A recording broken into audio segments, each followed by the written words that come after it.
bad, Jeff. Happy Kwanzaa, which I think translated means Kamala Free New Year. Okay, well, thank you. And, of course, a lot of people have been wondering, where's Russ? And here you are at the end of the year to tell us what's going to happen in the new year, correct? Well, yeah, I'm kind of like the killer rabbit from Monty Python. I occasionally come out of my cave and everybody goes, run away, run away.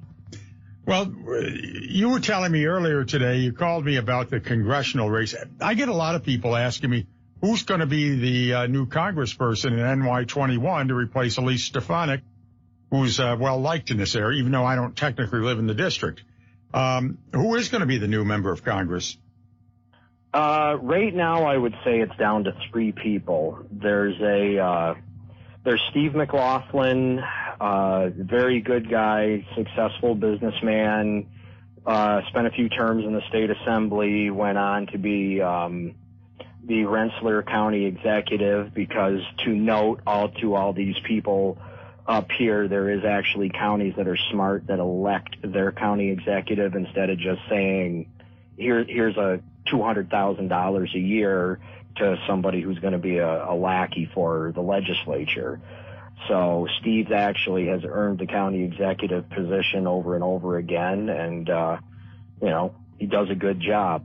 The next guy is Chris Tague. He's a retired dairy farmer, stonemason, also in the assembly. He's in the southernmost part of the district, so one of the recent add-ons due to redistricting.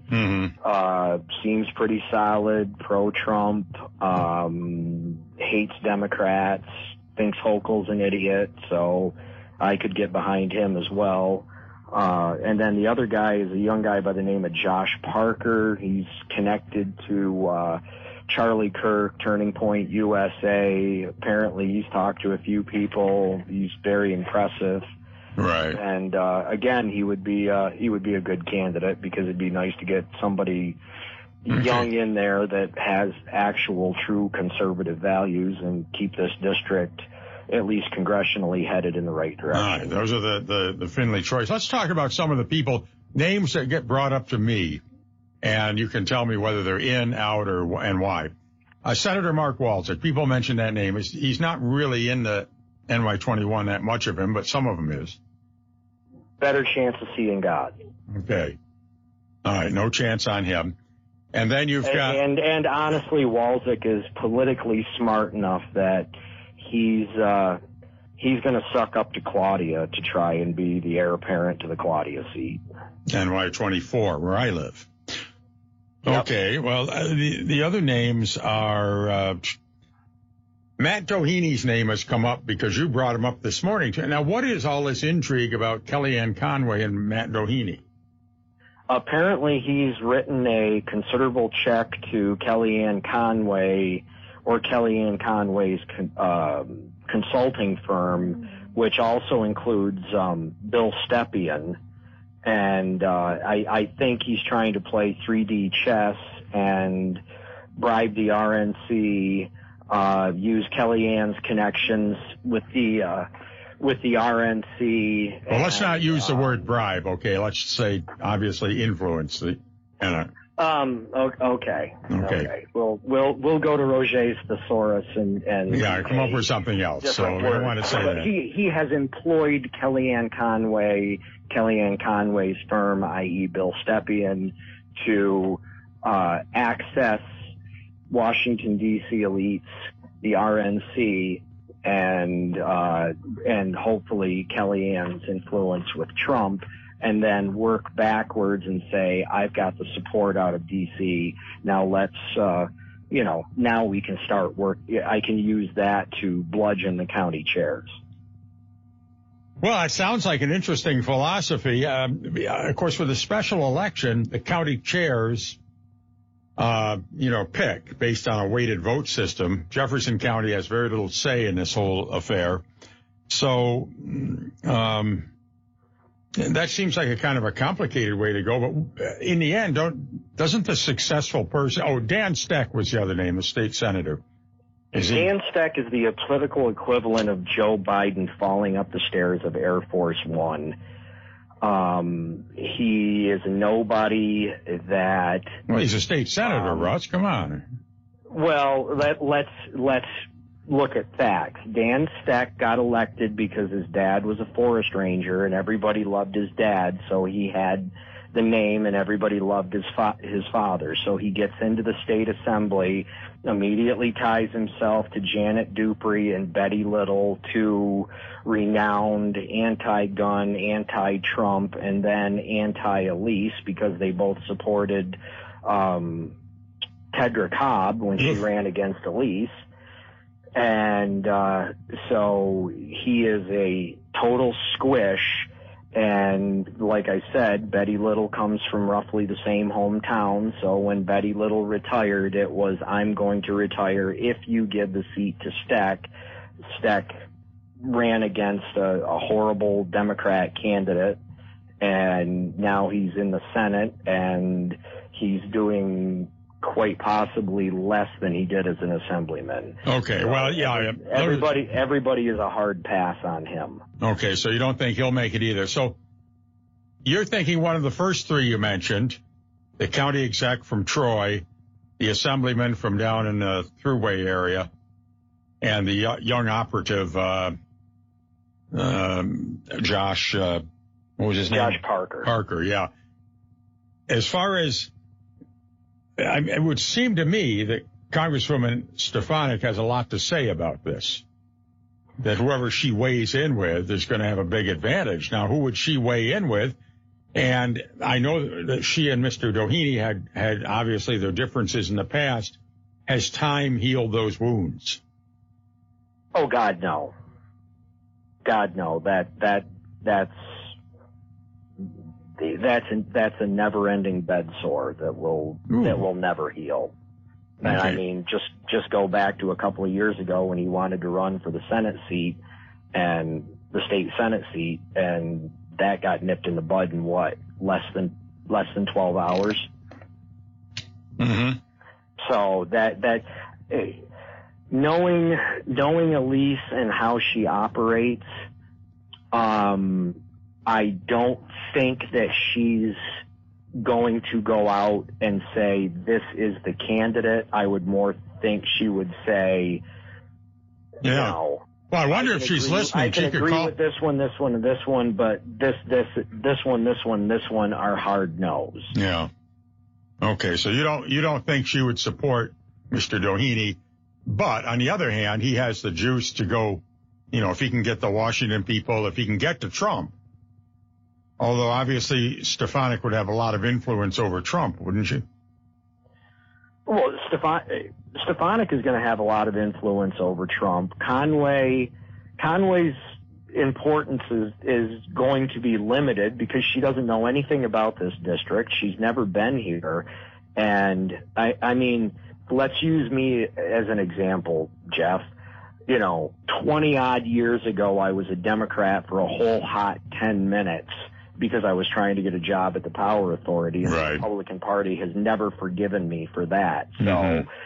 You know, you run for a seat 3 times, you lose 3 times, you know, 1 time in a primary, the Republican chairs are just going to say no. No, I don't know. I think, you know, the situation in 2014, 2012 is different from now. And, you know, one can always say different times, different circumstance, different person, really. I mean, we all evolve. So I'm not so sure I'd count them out, but I agree there's other ambitious people who probably want it. But I don't know. I mean, you know, the problem is we don't have a Fred Dicker of the North Country. As far as political coverage, that guy that was with the Glens Falls paper is retired. There's nobody at the Times anymore who does politics. You know, so there's really no one following this. Well, it's all alternative media. I mean, you've got the post 55 to 60 crowd that tunes into Fox News and Newsmax. And then you've got the 12 nut jobs that still watch CNN and MSNBC. But, other than that, it's Facebook, TikTok, the hotline, alternative stuff with crazy people hosting. Right. Exactly. Exactly. Well, I hate to put out rank speculation, which is what we're talking about here, but these are names that have been raised. I think we should make it clear. You're not making this up, are you? No. I got 3 phone calls out of DC from credible people in the last 24 to 36 hours, ranging from did you know this to what the hell. Well, when you told me that, and then I looked at that Breitbart thing, and then I looked at the possibility of Conway or somebody like that being involved, as we all know, people like Kellyanne, I'll call her by the first name, they know how to plant those stories in the niche media like that and drop a dime on somebody. So obviously somebody did that. So we'll see what happens. I don't know. I mean, the mainstream media, the legacy media, they're still reporting that Steck is the guy. But that's... Well, of course they are. I mean, he's... In the local area, he's the state senator, and, he's... Well, he's sort of no ill will intended. He's sort of the Didi Scozzafava for the establishment. Let's put her in, and we saw what happened there. Right, which is why people are paying attention now, Jeff. At least on the conservative side, and people pay attention to what goes on, and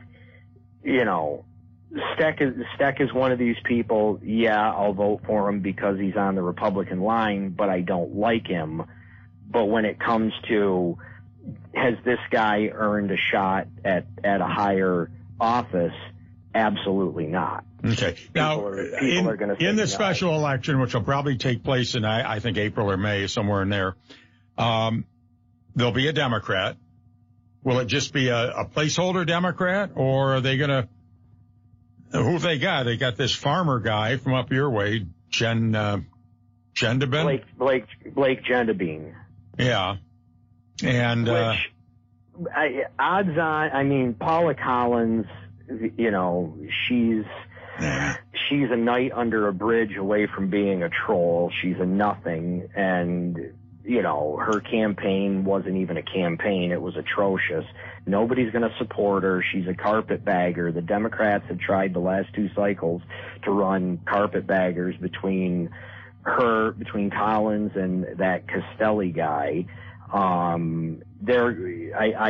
would believe the DNC is saying, find a body that actually lives in the district, and we'll throw some token money at them to at least say that we oppose the seat, but They know it's going nowhere. Yeah, and then of course the other name that's mentioned on Democratic circles is Assemblyman Billy Jones of Chateauguay, I think, up near Plattsburgh.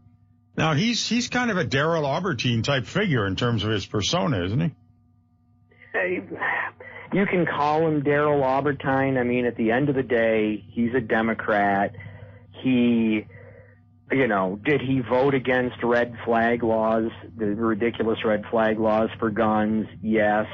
Does he support electric school buses? Yes. Does he think solar panels on farmland are great? Yes. At the end of the day, he's a Democrat, and, Billy Jones is Billy Jones in Billy Jones's district. So, he's somebody in Clinton, Franklin, Essex County. Once you get out of those 3 counties. But him running, if he ran in a special this spring, he still is the assemblyman, still can run for assembly if he doesn't make it. So, well, he would get to stay in the assembly, but I really don't think he wants to. I really don't think he wants to get pounded into the ground like a tent stake, because he just knows at the end of the day, he's not Bill Owens. The district has changed, and he's not going to win.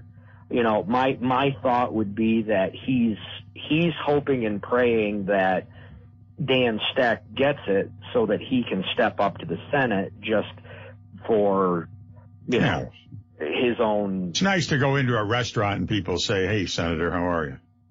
Well, exactly. I know a senator, yeah. But I don't think he would do it, because at the end of the day, nobody likes to lose. And this Blake Gendabine, I mean, he pushes the buttons. He's a Democrat. He's a farmer. His wife is a Cuban immigrant. Right. Okay. He knows nothing about politics, so he honestly thinks he's got a chance. So unless they can come up with, some high-power attorney or something out of the Albany area, then I highly doubt that. Sure.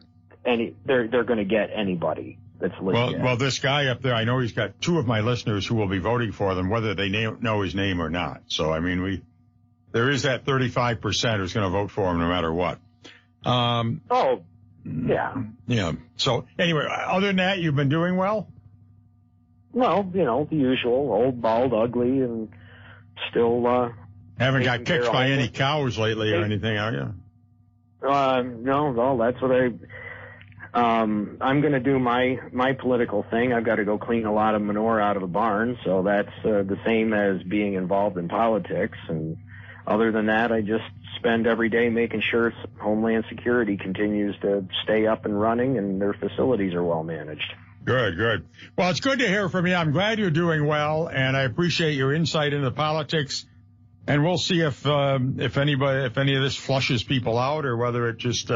But yeah, something's got to happen soon, doesn't it?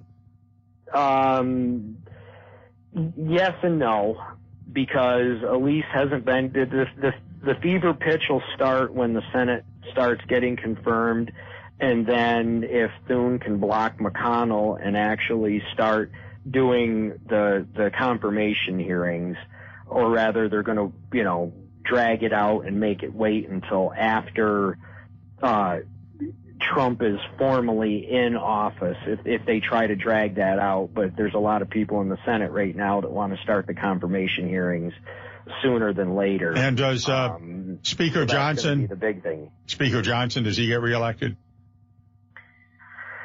I think so. I think the fear of God has been put into him, and yes, Massey is a hard no, but at the end of the day, Victoria Sparks is going to roll over. He's got his 218, and and to be honest with you, I don't think, and nobody else wants the job, because they don't want to be in a situation where they're going to cause any. Well, they don't also any problems. Who wants to try to manage a body wave?